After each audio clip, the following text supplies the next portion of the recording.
Hi guys, this is Ryan Thoma on Mission, and again, sorry for the lighting.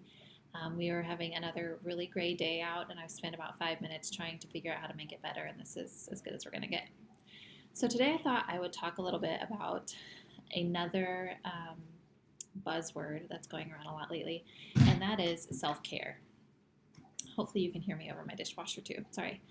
Um, but that's another one of those words that or phrases, I guess, that has made me cringe. Um, I know, like, don't throw tomatoes at me. I get it. Like, everybody needs a break and everyone needs to care for themselves. I understand that. What I think I'm cringing over is the what it has come to mean. Um, I think a lot of people think self care and pampering are synonymous, and I don't think that's the case. Um, you think of self care and you think of mom in the bubble bath, or getting her hair done, or getting her nails done, or a massage, or, and it's, not that any of those are terrible things, but I'm like, but those are kind of fleeting joys. Those are not, how is that really caring for yourself? Um, and they're very temporary joys. And, I understand you cannot pour from an empty cup, you know, all the analogies, the face mask, the oxygen mask when you're on a plane, you have to put on yours where you can help anyone else. I get that. But how can you actually care for yourself? I think that care word is what's getting to me. Um, you know, I just don't see how a manicure is really taking care of yourself. And is that really going to change your heart or your spirit? Or, is that really going to better you at all? Yes, they look pretty and it feels great. I understand. But let's just get on with what I'm trying to say. We talk about, with our kids, minimizing screen time and cutting out junk food because we want the best for them. We want them to grow and to mature and to be healthy and whole. And why don't we want that for ourselves? And this is not a bash. This is not about telling you that you're eating too much junk and watching too much TV and you shouldn't be telling your kids not to if you are. That's not what this is about. What I'm more talking about is, are you a nose to the grindstone mama who you just neglect self-care? Or are you one that, your self-care is just pampering and just spoiling yourself or splurging on something, And I would just invite you to kind of hear me out and maybe reevaluate what your idea of self-care is. I'm a very productivity driven person. I am a checklist person. I mentioned in one of my other videos, I like to get up, get things knocked off my to-do list, and then collapse and do what I want to do, indulge in the stuff that I want to indulge in. And that was great for a while when my kids were younger and when I only had one or two of them. But now that I have three of them, like, I'm not even having the time to do that, self-care collapsing at the end of the day because they get into bed and then there's all this other stuff waiting to be done. The kitchen's a wreck and all this other stuff. And so the self-care has just kind of flown out the window. And I'm here to tell you that you can't do that for long. So you need to find the time. If you're in a season of life, kind of like I am, where you can't just knock off the list and then you have a couple hours in the evening to do what you want, you've got to carve that time in. I would even say daily, carve out that time. Which that sounds a bit crazy, but when I talk to you about what I think self-care is, it'll make a lot more sense.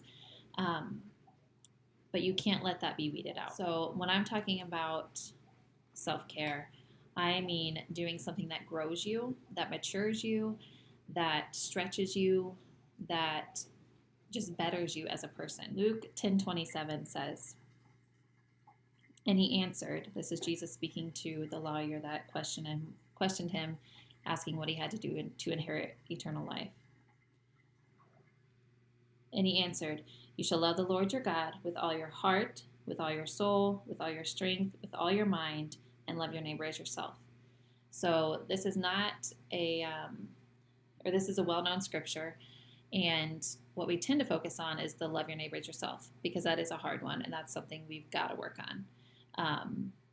And I'll do a whole nother video about that because, yeah, God's been dealing with me on some things. But I think we often kind of overlook heart, soul, strength, and mind, and we just think, okay, love God, which is great. We need to love God. But what does it mean to love with your heart, to love with your soul, to love with your strength, to love with your mind? And I'm going to kind of just do a very brief breakdown of what I think, and I am no scholar, I'm no pastor, so just take it for what it's worth, okay? So how do I love the Lord with my heart? And I'm going to put this all in the context of self-care, so this isn't like all I think about this passage, but in light of self-care, this is kind of what I think. How do you, in self-care, love the Lord your God with all your heart? So to me, I think of this as, how can I take the love that he has so freely given me, that's living inside me, and extend it to someone else? Or even extend it to myself if that's what's needed.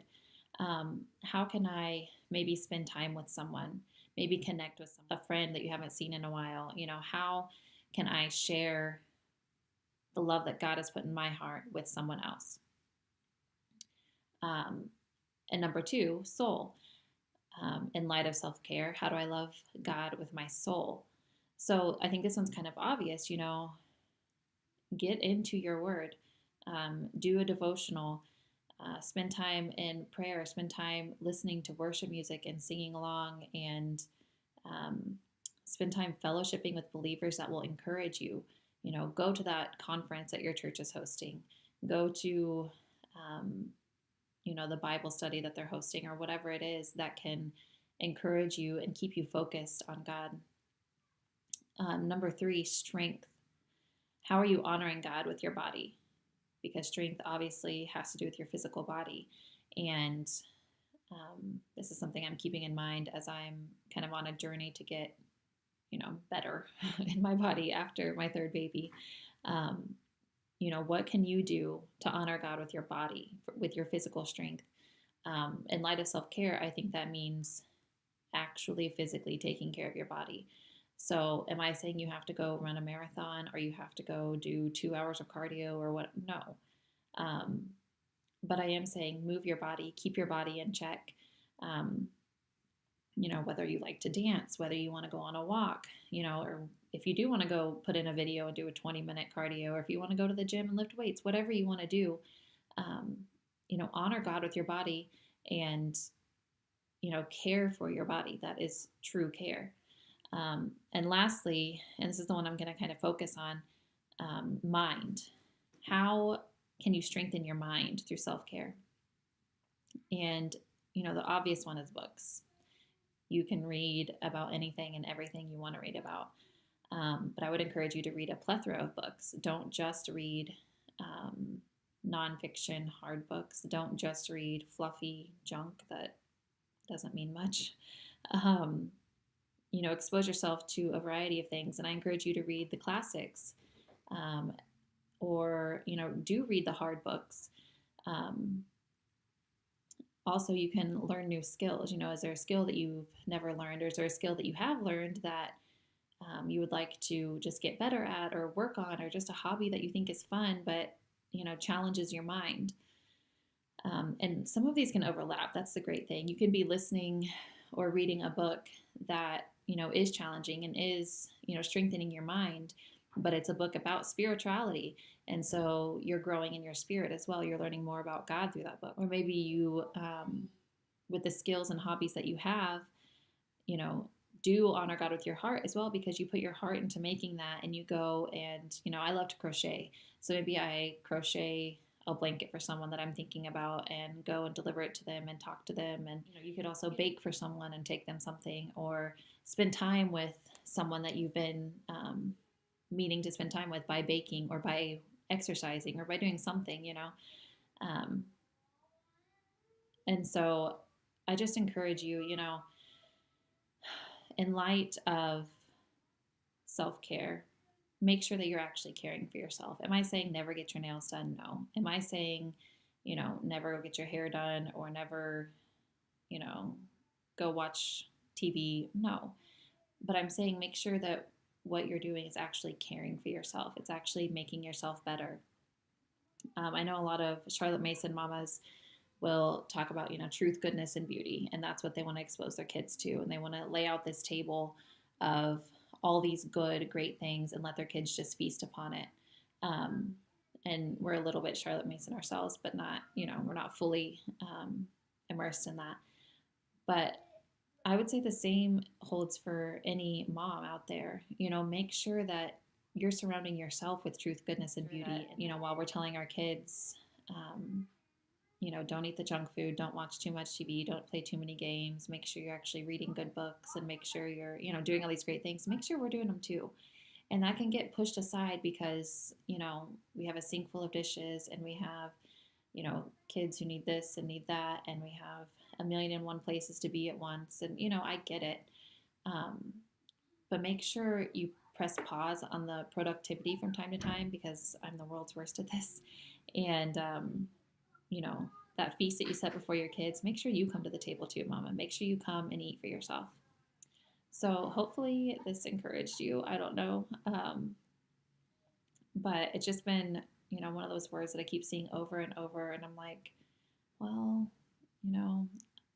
I've been convicted of it myself because as you've heard me whine over and over about this third baby, I love him to death, but I'm just like, I just don't stop. And it's like things aren't slowing down anytime soon. So I've got to hit the pause button. And, I haven't read nearly as many books this month as I did last month.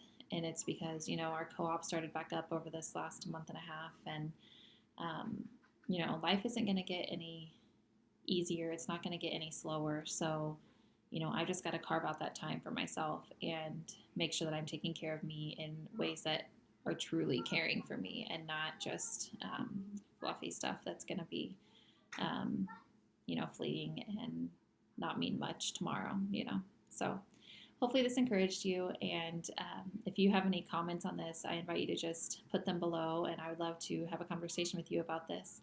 And I ask you to subscribe if you haven't already.